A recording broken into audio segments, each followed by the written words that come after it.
All right, coming up on the show, is Bill Belichick not doing what's best for his team?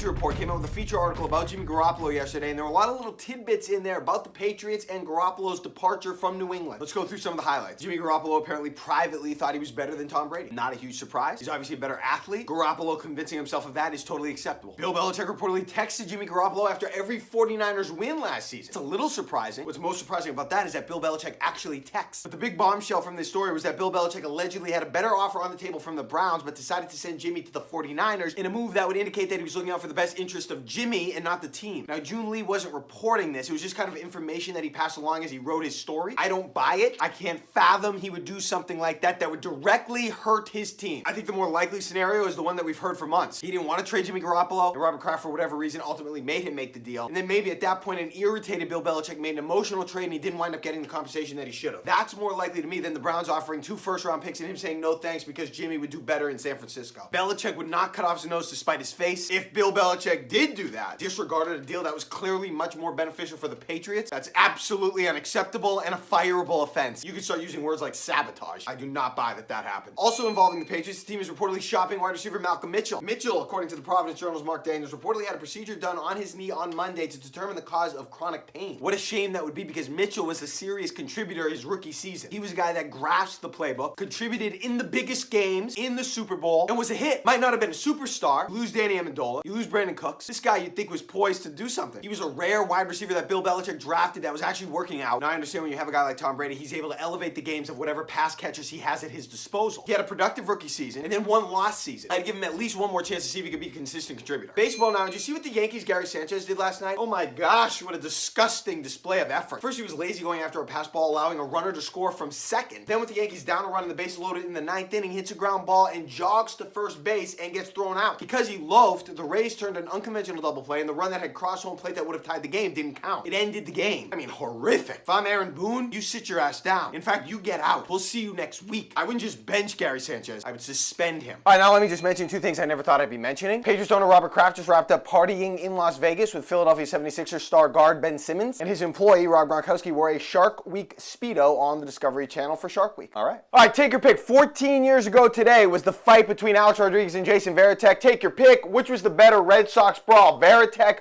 pummeling Rodriguez, or Mo Vaughn destroying George Bell from the mid-90s? Do you remember the Vaughn versus Bell fight? George Bell is not a good man to come up and in on. Aaron Seeley hits Bell.